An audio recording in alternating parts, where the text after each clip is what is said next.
Hola, buenas tardes a todas y todos. Voy a compartir una pantalla, ¿vale? Para que podamos verlo todos. Ahí me imagino que ya estaréis viendo la pantalla y, bueno, simplemente pone acercamiento a la terapia social con familias. Bueno, deciros que aquí en España son las 11 de la noche, así que si a veces digo noches en vez de tardes, simplemente disculpadle. Y primero agradecer a la invitación que se me hace para que pueda estar con todas y con todos vosotros y vosotras y que pueda acercaros, pues bueno, lo que yo suelo hacer aquí en España a todos y todas.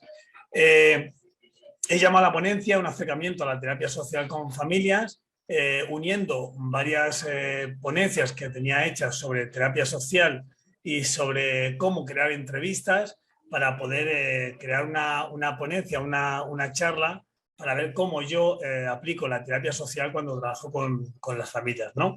Pedir disculpas si en algún momento escucháis a alguno de mis hijos que están por aquí, porque bueno, aquí estamos en verano y estamos sin ningún tipo de colegio ni cosas lectivas. Bueno, para empezar os dejo ahí mis redes sociales, tanto en Instagram, en YouTube o en Twitch. Podéis buscarme como Gabriel Acano, que es como yo me suelo llamar, ¿vale? Por si alguno quiere acceder a los contenidos que voy subiendo a las redes sociales, ¿vale? Y como he dicho antes, quería empezar con una exposición de motivos. Eso sí, se me puede cortar en cualquier momento. Cualquier persona que quiere, tengo el chat delante, por si acaso alguna persona quiere puntualizar algún tema o alguna cosa muy concreta, pues lo tenemos y que sea algo mucho dinámico, aunque que sea dinámico, aunque estemos allí desde la lejanía, ¿no? Que no sea algo tan frío de que yo estoy dando aquí la charla y que nadie, o la ponencia, y que nadie puede interactuar. Así que en cualquier momento podéis escribir al chat, yo voy leyendo y voy contestando a las preguntas que vayan saliendo. Cuando hablo de la posición de motivos, creo que en los últimos 2 años estamos pegando cada vez más fuerte e intentando reivindicar la figura terapéutica del trabajo social, ¿no? De que el trabajo social desde sus inicios, allá por el 1900, ya las compañeras que hacían aquel trabajo social, como Mary Rimo, Jane Adam, ellas mismas ya estaban haciendo un trabajo social terapéutico y con el tiempo, como el trabajo social empieza a dejar de lado la intervención mucho más directa con las familias y nos dedicamos a veces a la burocratización, al trabajo mucho más de despacho y perdemos esa identidad de terapeutas. Y muchas compañeras y muchos compañeros queremos reivindicar que el trabajo social puede hacer terapia y se llama terapia social, socioterapia, también hay otros compañeros que lo llevan, ¿no? Esta ponencia es la mezcla entre 3 ponencias que ya he realizado sobre cómo programar sesiones terapéuticas, la defensa de la terapia social como una herramienta de cambio y el trabajo del terapeuta desde el yo interior, ¿no? O sea, que voy a ir hablando varias fórmulas o formas para poder explicar cómo yo voy realizando la terapia poco a poco en estos 40 minutos que tenemos e intentar dejar que luego podáis hacer alguna pregunta, ¿no? Primero, vamos a ver lo que es la familia, ¿no? Es importante cuando vamos a hablar de terapia dentro de la familia, saber y entender qué es la familia, ¿no? Yo aquí he puesto una definición que es mía, no es de ningún autor, esto es lo que pongo yo y lo que explico cuando hablo de la familia, ¿no? Entendemos o entiendo la familia como un conjunto de personas que conviven juntos con lazos consanguíneos o políticos y que además de compartir una vivienda funcionan como un sistema a la hora de satisfacer sus propias necesidades. Es importante entender que somos un sistema para poder entender lo que voy a ir explicando yo a la hora de hacer la terapia y cómo yo realizo la terapia dentro de las propias familias. Y por qué es importante entender que es un sistema, ¿no? Entendiendo que cada problema, cada situación, cada cosa que le pase a cualquiera de los miembros de la familia va a repercutir en el resto de la familia. Con lo cual, a la hora de intervenir dentro de esa familia, tenemos que darnos cuenta que no se interviene solo o exclusivamente con la persona que pensamos que puede tener una situación problemática, sino que se interviene con toda la familia, porque la familia puede ir modificando, cambiando a todas las personas y pueden ir ayudando a esa persona que tiene esa situación de problema. Yo parto de lo que es el pragmatismo ecléctico, ¿no? Desde que la terapia social o el trabajo social dentro de la terapia social, digamos que somos como una caja de herramientas donde existen muchas metodologías, muchas formas de trabajar, existen muchas corrientes de pensamiento que vamos cogiendo y vamos utilizando según vamos necesitando nosotros para poder atender a la persona y ofrecerle nuestra ayuda para que esa persona o ese conjunto de personas, siendo la familia, ahí me pone, ahora los participantes pueden ver su aplicación. No sé si antes lo estáis viendo, me imagino que sí, pues no habéis dicho nada y he seguido para adelante, ¿no?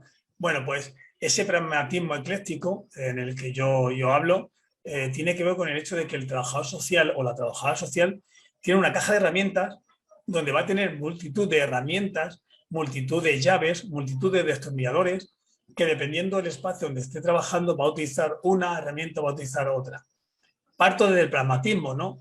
¿Qué es el pragmatismo? El pragmatismo no es otra cosa que utilizar lo que en cada momento funcione, siempre trabajando desde una función rápida, práctica, aunque a veces podemos encontrar una metodología que puede ser mucho más larga en el tiempo, a veces vamos a coger la que puede ser la más correcta para esa situación, la más correcta para la intervención que estamos realizando.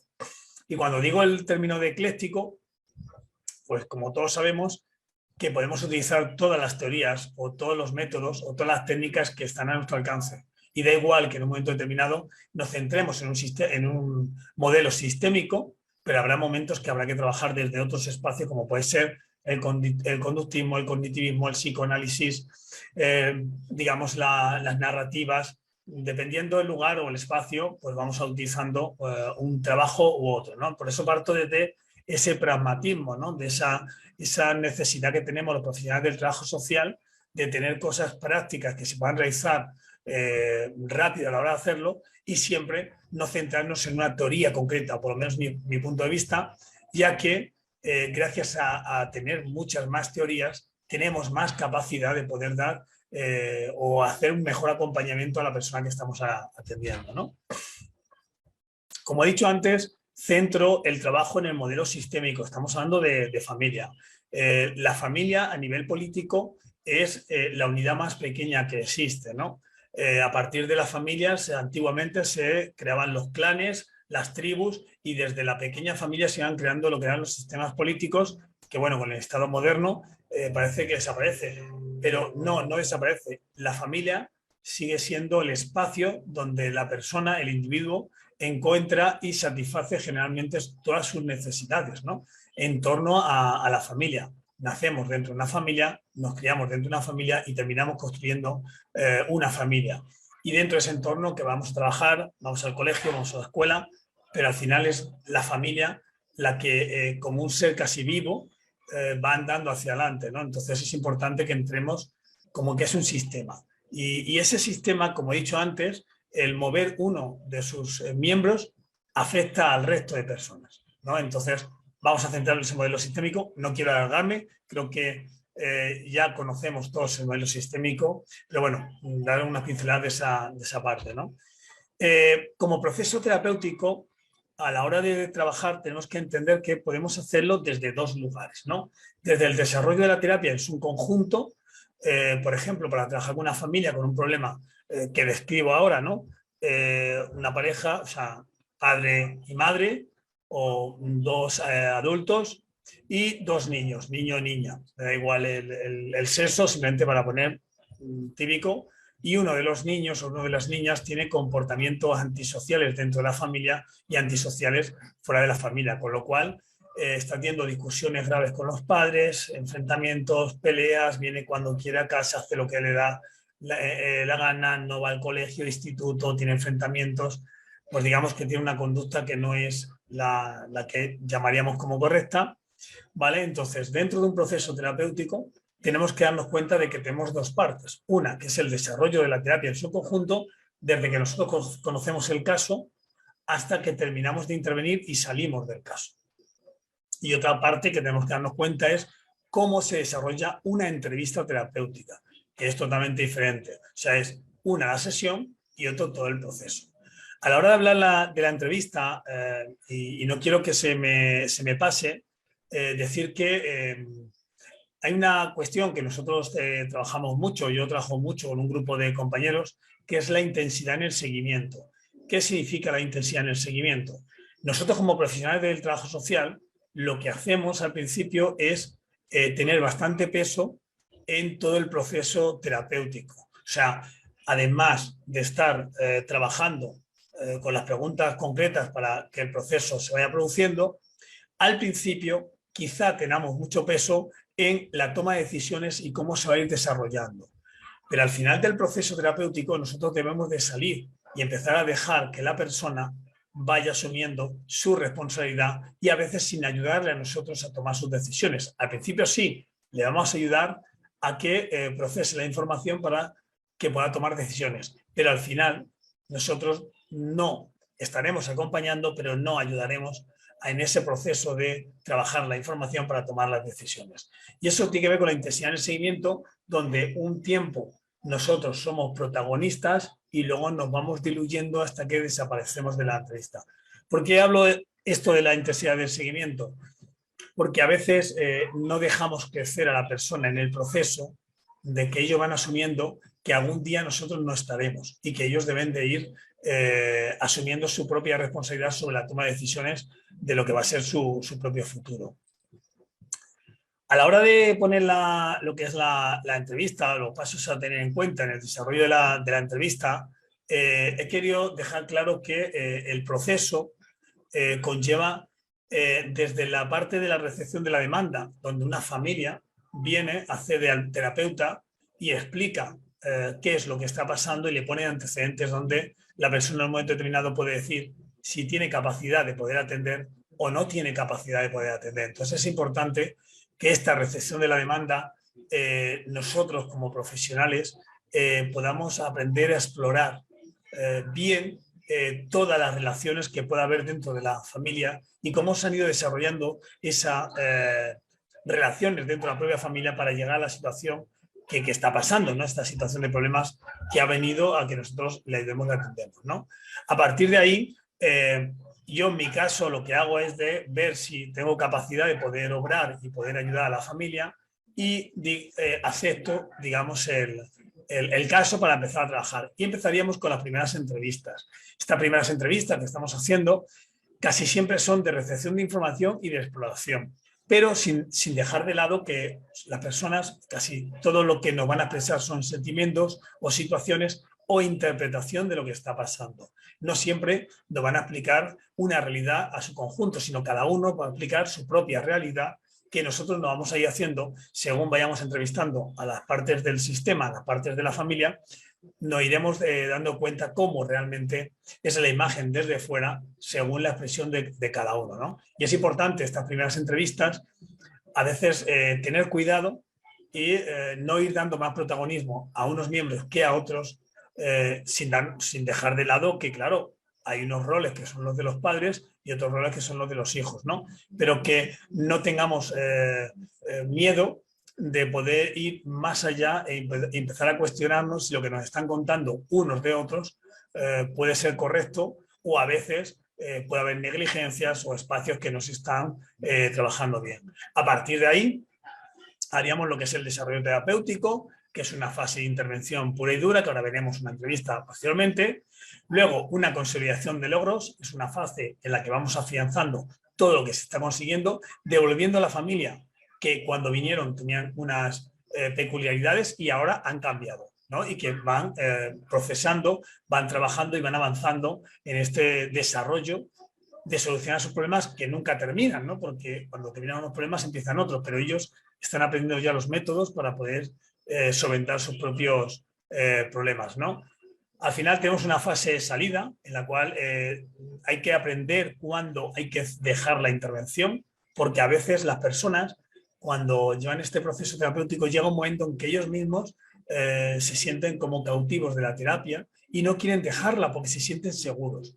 Y somos nosotros los profesionales los que tenemos que ir poco a poco dándonos cuenta de que hay que salir, que tenemos que seguir esto de la intensidad en el seguimiento, tenemos que ir dejando paso a que ellos empiecen a procesar su información, a trabajar sus problemas y a tomar sus propias decisiones sin que nosotros estemos por medio, ¿no?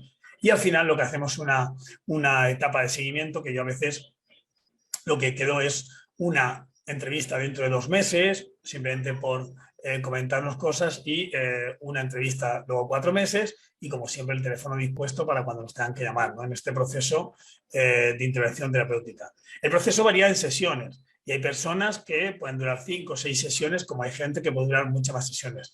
También dependerá de la adscripción de la familia, porque a lo mejor viene el padre y la madre con muchas ganas, pero los hijos y las hijas no vienen con tanta gana, que es lo que llamamos muchas veces las personas secuestradas dentro de la terapia. Vienen obligados y hay que ir trabajando hasta que ellos encuentren sentido a la terapia, ¿no? Que ellos encuentren que realmente pueden aprender de esta terapia. Cuesta, pero al final vamos trabajando con otro tipo de ritmo y al final los niños y las niñas van entrando poco a poco y van trabajando ellos para también aprender y poder avanzar en este tipo de intervención. El desarrollo de una entrevista, cuando hablábamos, yo muchas veces cojo a una compañera, que ahora veremos una diapositiva suya, que es Teresa Rosell, que he ido aprendiendo bastante de cómo hacer este tipo de entrevista. La entrevista en el desarrollo de una entrevista, lo que es una sesión, a veces tenemos que darnos cuenta de que no puede ser o no podemos tratar a la persona cuando entra o cuando sale con un entrar y un salir rápido, ¿no? Porque la persona que viene a hablar con nosotros, la familia, ya está dejando en nosotros bastante de su vida, mucha intimidad, como que nosotros debemos de empezar a trabajar y no ser tan fríos, ¿no? Pero tener muy en cuenta de que hay un espacio que es la entrada y saludo y otro espacio que es la despedida. Y saber trabajar esa entrada y ese saludo y esa despedida. ¿Qué digo? Cuando la persona accedemos para que entre, hola, ¿qué tal? Buenos días, buenas tardes, ¿qué tal? ¿No? Pero no estamos trabajando, todavía no hemos sentado. Así que tenemos que dar una cordialidad, pero no empezar a trabajar, no preguntarle, bueno, ¿qué tal la semana que no hemos visto? Eso cuando estemos sentados. Preguntaremos por el tiempo, preguntaremos si ha aparcado fácilmente, porque se aparca difícil donde tenemos el despacho para hacer la entrevista, algunas preguntas, qué tal te veo, qué no te veo. Bueno, he entrado, digamos, un saludo bastante cordial y luego llegamos a sentarnos en el espacio donde ya se va a desarrollar la entrevista, para que la persona también entienda que a partir de ahí es cuando estamos trabajando, ya estamos en terapia. El espacio, muchas veces cuando me preguntan cómo definir el espacio, bueno, pues hay gente que le gusta que haya una mesa por medio, hablo del terapeuta, pero hay gente, las personas que vienen a que le hagamos la terapia, las personas que vienen a terapia, también les gusta que haya esa mesa, para que haya una distancia, una protección, y hay personas, como a mí muchas veces me gusta que no haya mesa, que no haya distancia o que no haya nada que se interponga entre la persona con la que estoy hablando y yo, que podamos vernos el uno al otro. Eso ya cada uno donde se siente o cómo se siente más a gusto o mejor para hacerlo, porque también es una cuestión de que no va a variar tanto la entrevista, pero sí que si el entrevistador o el entrevistado están a disgusto en la situación en que se está produciendo la entrevista, no va a producir buenos resultados. Con lo cual, buscar que esté todo acorde para las dos personas que van a estar o el grupo de personas que van a estar. En este espacio de exposición de la entrevista, que hablo del entrevistado, es cuando le preguntamos a la persona qué tal ha pasado desde que nos vemos, que nos cuenta, qué ha sucedido, si ha puesto en práctica las cosas que hemos estado funcionando, ¿no? Que nos cuente qué ha variado, ¿no? ¿Qué cosa? Decir, bueno, pues me pasó otro día una cosa, entonces él nos va a ir contando desde que hicimos la última entrevista hasta hoy, qué cuestiones para él han sido importantes que han ido pasando que tienen que ver con la intervención que estamos haciendo. Después pondríamos una apuesta en común de cómo va el proceso, devolverle desde el profesional, esto estamos hablando de 4 o 5 minutos, no mucho más tiempo, ¿no? Devolverle cómo está el proceso, cómo vamos funcionando y en muchos casos yo lo que hago aquí es proponer 2 o 3 cosas que vamos a trabajar en esa entrevista, ¿no? ¿Qué cosa vamos a trabajar? Según luego me has puesto en el espacio de exposición, según lo que yo ya conozco anteriormente, ya venimos con predisposición a tratar unos temas u otros. Y le marco, bueno, vamos a hablar este y este, ¿vale? Porque a mí sí que me gusta que la otra persona sepa de qué vamos a hablar para que ya esté preparado para poder trabajarlo. Se hace el desarrollo de la terapia.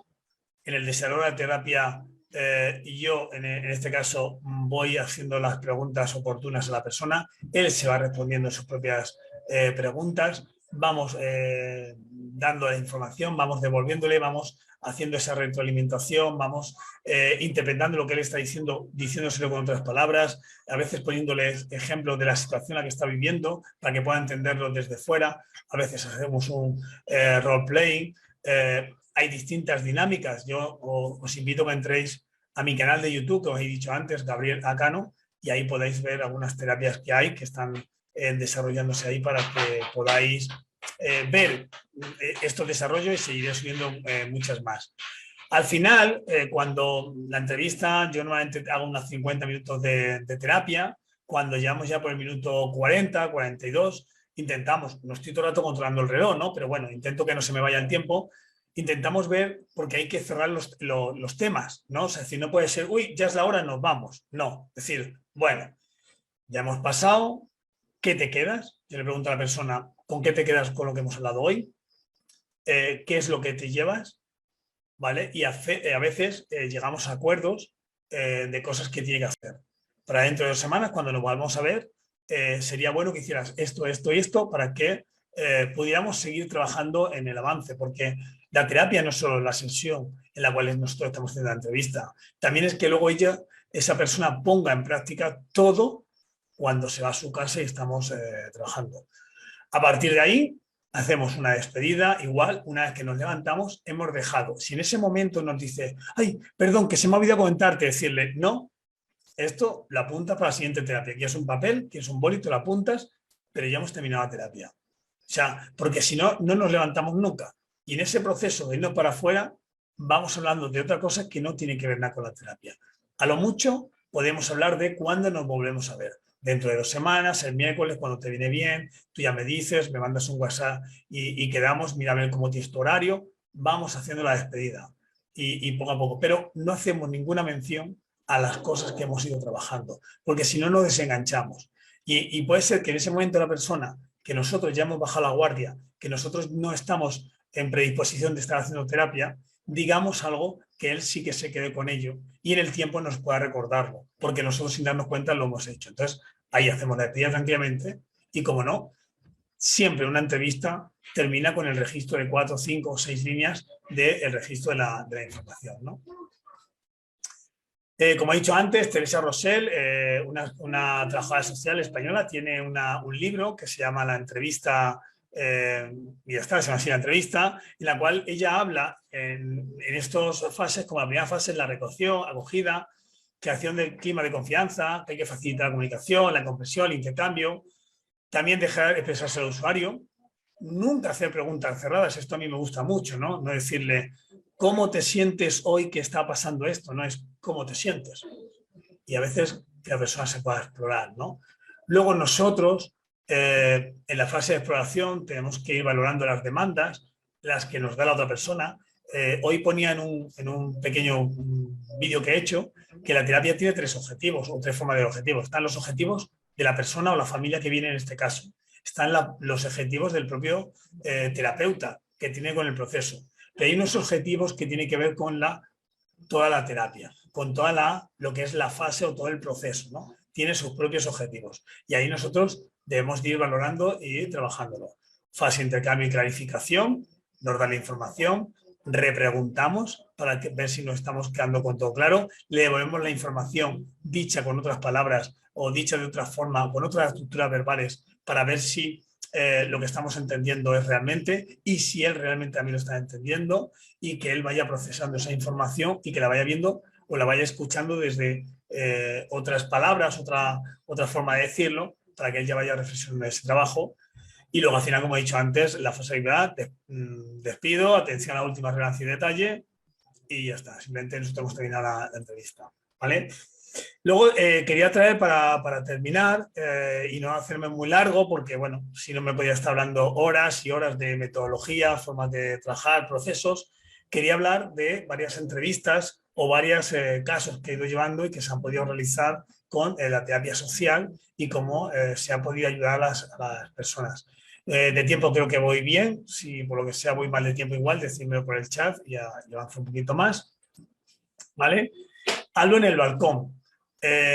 Una de mis primeras entrevistas terapéuticas sería ya por el 2002, o sea, hace ya 20 años, y quizá yo recuerdo como la primera entrevista en la cual me di cuenta que el profesional del trabajo social podía hacer terapia, se desarrolla en un balcón. Yo termino la carrera, yo termino me dan el título, me pongo a trabajar en un centro de personas que salen de la cárcel y yo llego allí como trabajador social. Bueno, yo era lo más de lo más, me siento en mi sillita, en mi despacho y pongo a la otra persona delante de mí. ¿Vale? Voy a ver que han escrito algo. Vale. Eh, entonces a la otra persona la pongo delante de mí y yo voy, hola, soy Gabriel, soy trabajador social, ¿tú cómo te llamas? Y veo que la persona, pues bueno, lo justito, hola, sí, ya, bueno, vale, sí, y pongo más.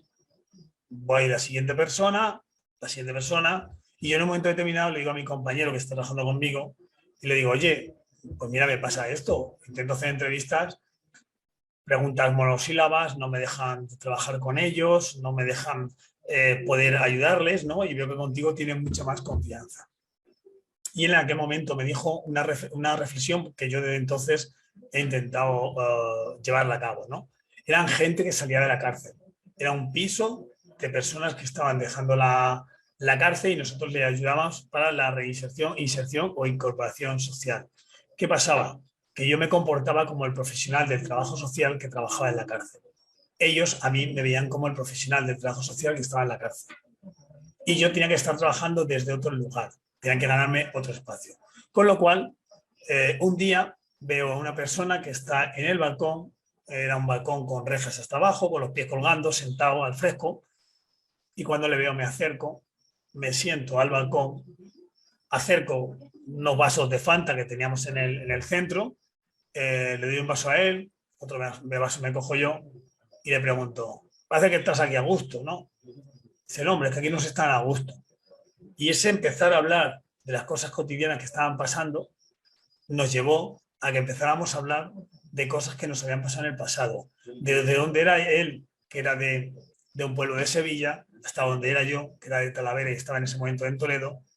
Y a partir de ahí empezó a fluir la conversación terapéutica, donde él se abrió, empezó a contarme lo que le había pasado, todo lo que había hecho en la vida, la situación, el por qué no volver a su pueblo. Y sin darme cuenta, fui trabajando mi forma de cómo hacer una entrevista desde el acercamiento mío, no desde el interrogatorio, ¿no? Por eso es importante para mí este día del balcón, porque a veces, sin darnos cuenta, la terapia no es interrogar.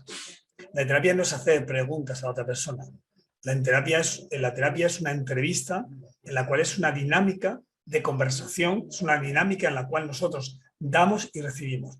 En la entrevista no siempre tenemos que ser tan asépticos de este es mi papel como profesional y no te cuento nada de tu vida, ¿vale? Entonces tenemos que tener en cuenta ese tipo de situaciones para que en el futuro nosotros a la hora de desarrollar la entrevista podamos hacerla desde un tú a tú, ¿no? No tener miedo a contarle a la otra persona cosas que nos puedan estar pasando, porque es una forma también de acercarnos a ellos y que ellos vayan confiando muchísimo en nosotros. Otra entrevista bastante buena que me produjo, esto ya estamos hablando en el 2012, estábamos en un centro, un espacio, un gabinete de trabajo social, donde yo estaba atendiendo ya a familias, y en este caso estaba atendiendo a una familia que estaba compuesta por una madre y un hijo, porque el padre no estaba, no accedía y no estaba, el padre no era acompañante de la cuestión de su hijo. Y el niño estaba en una situación bastante agresividad, estaba empezando a hacer pequeños hurtos, faltando al colegio, fumando algún que otro porros. Y en un momento determinado, en una de las terapias que estábamos, noté la agresividad que tenía dentro y la furia y la rabia que tenía hacia en general todos, que luego en el tiempo pudimos valorar por qué fue, ¿no? Pudimos ver que era una rabia a cosas que habían pasado del pasado y que él no había sido capaz de digerir, ¿no? Tanto fallecimiento de abuelo como pérdida de la figura del padre, situaciones muy complejas para él que nunca puede llegar a esto, a poder digerir, ¿no? Pero en un momento determinado, cuando estábamos trabajando, cuando estábamos tocando los sentimientos, él se estaba sintiendo que le estaba doliendo todo lo que estaba hablando, se levantó, se enfadó y pegó un par de puñetazos a una puerta, ¿no? Entonces, en ese momento nos damos cuenta que cuando estamos haciendo terapia, que es por lo que quiero también traer esto, no olvidemos nunca que estamos trabajando, como igual que he dicho con el balcón, que es una relación entre el otro y yo, y que nosotros a veces tenemos que perder el miedo de hablar de nosotros delante de la otra persona. En esto de los puñetazos lo tengo claro, ¿no? Estamos trabajando con las emociones de las otras personas y a veces se sienten mal y a veces tienen rabia y a veces lo van a expresar delante de nosotros. Y tenemos que tener mucho cuidado, no porque tener el puñetazo a ti, sino porque podamos hacer nosotros daño a la otra persona cuando estamos trabajando, ¿no? Y hay que tener mucho cuidado y sobre todo mucho respeto a los sentimientos de las otras personas en el trabajo. Perdón que tome un poquito de agua. Otra vez estaba trabajando con una familia donde la chica era la que era rehén de la terapia, ¿no? Como he dicho antes, el, el, que la persona que realiza terapia que está secuestrada, ¿no? Está secuestrada porque su padre y su madre querían trabajar en un modelo sistémico para poder tener mejores relaciones con sus hijas y tener, pues, definir bien los roles y las funciones dentro de la familia para que todos se salieran ganando, ¿no? En este caso, era una chica, tendría unos 14 años y no quería ir a la entrevista. Me llamaban por teléfono, yo estaba en el despacho y me dijeron que no quería ir a la entrevista. Yo pedí autorización a sus padres de que si podía ir a su casa y si podía entrar en la habitación, ¿no? Era una menor y yo tenía que pedir autorización. Es más, no cerré la puerta, se quedó abierta, porque por mucho que tengamos autorización de los padres, tenemos que velar también porque son menores y tenemos que respetar todo el rato su intimidad, ¿no? Y sobre todo para malos entendidos para nosotros, aunque lo estemos respetando, que también se vea que se ve que se está respetando, ¿no? En aquel momento entré a la habitación, estuvimos charlando en la habitación y en aquel momento fue de estas veces que entiendes cómo una terapia no solo tiene que ser en un despacho, que puede ser en otros sitios, ¿no? En la habitación, esta menor se encontraba segura, era su casa, estaba alrededor de sus cosas, de sus posesiones, de sus muñecos, de su ropa y de todo. Y en un momento tan así, donde ella se sentía más protegida que en el despacho, donde podía sentirse un poquito más violentada, porque estaba contando en algún sitio mucho más inhóspito para ella, empezó a hablar y empezó a contar cosas que en otro lugar no contó.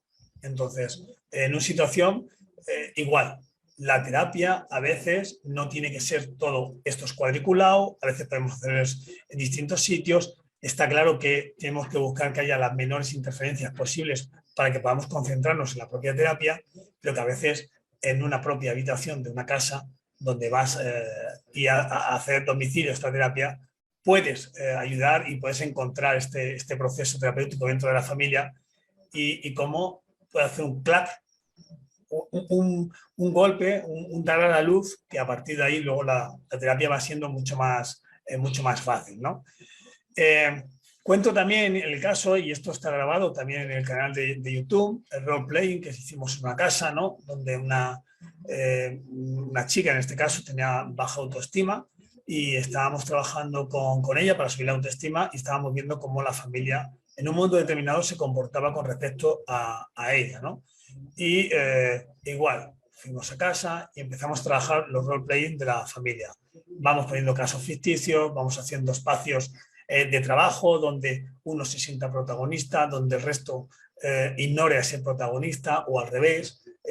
Todos aluden que ese protagonista lo está haciendo bastante bien, se acercan a él, le hablan con él, le acompañan muchas veces en el proceso, le acompañan físicamente a las cosas que están haciendo, ¿no? Muchas veces, sin darnos cuenta, necesitamos que, bueno, que vengan a vernos, a hacer cosas que estamos haciendo y a veces la familia es importante, como he dicho antes, para hacer este tipo de trabajo. Este role-playing que hicimos ahí en la casa o juego de roles, le he realizado en muchas ocasiones. También le trabajo muchas veces con los menores dentro de la familia, donde les digo, imaginaros, lo digo porque a mí me gusta mucho, ¿no? Imaginaros que ahora mismo estáis casados, que tenéis un hijo, ¿no? y tenéis un trabajo, que te gusta el trabajo, empezamos a trabajar toda la esfera de que él vaya creándose su imaginación, que trabaja de lunes a viernes, de lunes a domingo, vamos dándole vueltas. Al final del todo yo le coloco que tienes un hijo que está haciendo las cosas que tú estás haciendo. Tú como padre, ¿cómo te comportarías, no? Y ahí él se da cuenta de que, claro, al que él ve como enemigo, que puede ser su padre, cuando él se ve como padre, se da cuenta de que es un aliado más, pero con otra perspectiva totalmente diferente y quizá con muchos más años de experiencia, y lo que le pueda pasar en la vida, pues lo tiene ahí ya como experiencia, ¿no? Y es muy importante también este tipo de atenciones, ¿no? Eh, Otra cuestión que muchas veces nos damos en las terapias, ¿no? Y esta fue bastante interesante, y es poder hacer la terapia en un banco del parque, ¿no? En un lugar donde parece que estamos desprotegidos, que parece que no vamos a atender, pero es el espacio donde la persona puede llegar a estar súper tranquila y despreocupada, o un espacio relajado donde podemos hacer este tipo de terapias, ¿no? Y esto muchas veces pasa con los jóvenes, que parece que nos cuesta que nosotros, ellos vengan a nosotros a terapia, y en un momento determinado le dices, bueno, no te preocupes, que yo iré a buscarte al parque, ¿no? Y de acercarte al parque a poder trabajar con la familia, o sea, con el menor en este caso, y poder hablar con él, y en un entorno en el cual él también se siente confortable, se siente a gusto, y sobre todo se siente también disparatado, que en un momento determinado dice, no, no, no vengan más al parque, ya voy yo al despacho, porque ahí están mis amigos y has aparecido por allí, ¿no? Y ese trabajo a veces aporta mucho al proceso, ¿no? A veces tenemos conversaciones muy difíciles, ¿vale? A veces tenemos conversaciones muy complicadas que tenemos que realizar, y a veces esas conversaciones se tienen que hacer en torno a la familia, y estamos hablando en torno a la familia como cosas que están pasando de unos hacia otros y que nosotros como terapeutas tenemos que afrontar, ¿no? Y tenemos que intentar normalizarla como situaciones que suelen pasar, ¿no? En un momento determinado. Me acuerdo una terapia que tuvimos una vez en la cual había que mediar, y la palabra es así, aunque fue complicado, entre una menor y su madre, porque esta menor agredía ya físicamente a su madre, ¿no? Y en un momento determinado había que poner énfasis en lo que tú estás haciendo es maltratar, ¿no? Y a veces estas conversaciones nos cuestan dentro de la familia porque hay que asumirlo, pero la conversación difícil fue hablar con la madre y que ella admitiera que estaba sufriendo un proceso de maltrato y que había que trabajar desde ahí, desde el reconocerlo. O sea, no es me ha dado alguna vez, no, es sistemático, lo hace continuamente. No sabemos si lo hace de forma intencionada para hacerte el daño posible, o lo hace porque hay algún problema por detrás y ella tiene que estar en un espacio de poder, y lo hace contra la madre. Pero había que estar hablando y había que intentar trabajar este tipo de situaciones. Vale, sí, 5 minutos me dice.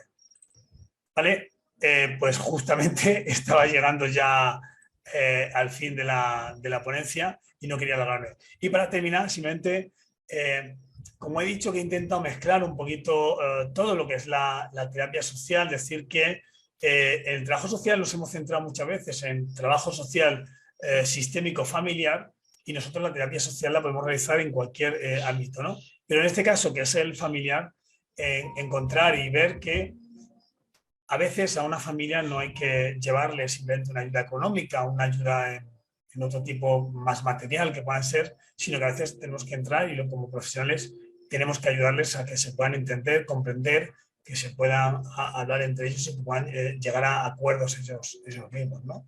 Y esto es un poquito lo que quería traer yo ahora aquí, y que bueno, ahora pues si hay preguntas o lo que sea, pues intento contestarla. Por lo demás, muchísimas gracias por haberme escuchado, y sobre todo muchísimas gracias por haberme invitado.